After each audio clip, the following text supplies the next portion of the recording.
मैं हमेशा से प्रोफेसर बनना चाहती थी और प्रोफेसर्स के नाम के आगे डॉक्टर लगता है, तो इसीलिए ये तो क्लियर था कि नाम के आगे डॉक्टर तो लगाना ही है। मेरे इंस्टीट्यूट के डायरेक्टर हमेशा यही कहते थे कि अगर पीएचडी करनी है तो किसी फॉरेन कंट्री से ही करना। इसके कुछ रीजंस हैं। पहला ये कि इंडिया में पीएचडी अगर आपको करनी है तो आईआईटी से ही करने का फ़ायदा है, क्योंकि रिसोर्सेज बहुत अच्छे होते हैं। लेकिन आईआईटीज़ में पीएचडी करते आपको 7-8 साल लग जाते हैं। तो मैंने ऑस्ट्रेलिया की पीएचडी स्कॉलरशिप सर्च करना शुरू कर दिया था। मैंने हर ऑस्ट्रेलियन यूनिवर्सिटी सर्च की और देखा कि कौन सी यूनिवर्सिटी में केमिस्ट्री या biochemistry as a research field available है, और वहाँ मैंने एप्लीकेशन फॉर्म्स भरने शुरू किए। जिस यूनिवर्सिटी में पीएचडी मिलने की एक्सपेक्टेशंस बहुत हाई थी वहाँ तो मिली नहीं, और जहाँ उम्मीद बिल्कुल नहीं थी वहाँ से ऑफ़र आ गया। तो मुझे पीएचडी विद स्कॉलरशिप ऑफ़र आया डीकन यूनिवर्सिटी से। मुझे अभी भी याद है कि मेरी फर्स्ट मीटिंग अपने पीएचडी सुपरवाइजर्स के साथ थी, और ग्रीट करने पहले डॉक्टर रंगम राजकोवा, जो कि इंडियन ही थे, वो आए थे। तो उनको देखकर मुझे थोड़ा हौसला हो गया। तो फिर वो मुझे अंदर लेकर गए जहाँ मेरे बाकी 2 सुपरवाइजर्स बैठे थे। तो उस मीटिंग में मुझे 50% बातें उनकी समझ आई और 50% नहीं आई, वो एक्सेंट की वजह से। तो उस मीटिंग में उन्होंने 2 प्रोजेक्ट्स डिस्कस किए, जिसमें से मुझे एक प्रोजेक्ट अपनी पीएचडी के लिए चूज़ करना था। डीकन में हर इंटरनेशनल स्टूडेंट को एक इंटरनेशनल स्टूडेंट एडवाइज़र जो है वो असाइन होता है, जिससे आप कोई भी क्वेश्चन पूछ सकते हो और वो आपको बहुत सपोर्ट प्रोवाइड करते हैं। पीएचडी में बहुत मेहनत करनी पड़ी, कितने इंटरनेशनल कॉन्फ्रेंसेस अटेंड किए, बेस्ट प्रेजेंटर अवार्ड्स जीते। मेरी रिसर्च यूनिवर्सिटी वेबसाइट पर भी आई, ऑस्ट्रेलिया के लोकल न्यूज़पेपर में भी आई और ऑस्ट्रेलिया के टीवी चैनल पर भी आई। अच्छे रिसर्च पेपर्स भी पब्लिश हो गए। तो इससे आप समझ ही गए होंगे कि बहुत हार्ड वर्क किया। जो लैब्स हैं वो 24/7 रिसर्चर्स के लिए खुली रहती हैं, और बड़े से बड़ा इक्विपमेंट जैसे इलेक्ट्रॉन माइक्रोस्कोप एक्सेट्रा आपको खुद ट्रेनिंग लेकर चलाना पड़ता है। तो रात के 11-12 बजे तक भी यूनिवर्सिटी में काम किया। तो 3.5 साल में मेरी पीएचडी कंप्लीट हो गई थी, जो कि वेल इन टाइम टेन्योर है पीएचडी के लिए। सबसे ज़्यादा स्ट्रेस जो उस टाइम पर था वो वीज़ा का था। तो मेरे पास स्टूडेंट वीज़ा था जो कि 4 साल का था, और उस टाइम पर कोई भी पोस्ट स्टडी वीज़ा नहीं होता था।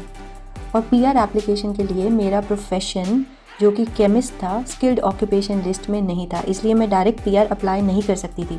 तो सिर्फ एक तरीका था, वो था स्टेट नॉमिनेशन के थ्रू। लेकिन उसके लिए भी 1 साल का वर्क एक्सपीरियंस चाहिए था, जो मेरे पास नहीं था। तो उस टाइम ऐसा लग रहा था कि कोई भी ऑप्शन नहीं है हमारे पास, तो क्या होगा। और इतनी अनसर्टिनिटी और स्ट्रेस हो गई थी कि दिमाग कोप नहीं कर पा रहा था उस टाइम। आई थिंक वो टफेस्ट सिचुएशन थी हमारे लिए।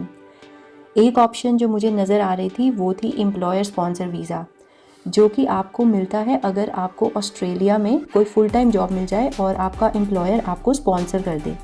लेकिन बिना पीआर के स्टूडेंट वीज़ा पे आपको कौन फुल टाइम जॉब देता है। मैंने हाथ पैर मारने शुरू कर दिए और जॉब्स अप्लाई करनी शुरू कर दी।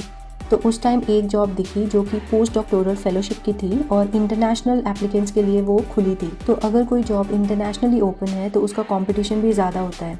तो मैंने ये जॉब अप्लाई की और मुझे इंटरव्यू भी आ गया। शायद भगवान ने ये जॉब मेरे लिए ही निकाली थी। मुझे ये बात बाद में पता चली कि 75 एप्लीकेंट्स थे जिन्होंने ये जॉब अप्लाई की थी, और उनमें से ये जॉब मुझे मिली, and that was the turning point in my life. ये जॉब थी ऑस्ट्रेलिया के नेशनल रिसर्च एजेंसी में, जिसका नाम है CSIRO, और मैंने यहाँ as a research scientist 7 years काम किया है।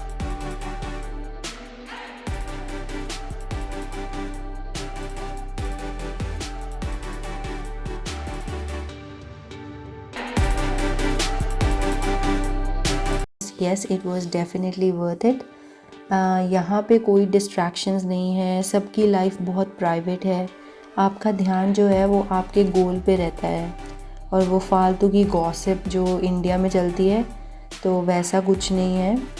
और बहुत सारे चैलेंजेस आए, लेकिन आज I am very proud of what I have achieved. Australia में हमने ज़ीरो से शुरुआत की थी, और आज हम पर्सनली एंड फाइनेंशियली हमने बहुत कुछ अचीव किया है। और ये तो अभी शुरुआत है, और पिक्चर तो अभी बाकी है मेरे दोस्त। तो पहला लेसन जो मेरा है वो है कि live life on your own terms. आप जो भी कुछ करो लाइफ में, take responsibility, take charge, don't expect anyone else will do it for you.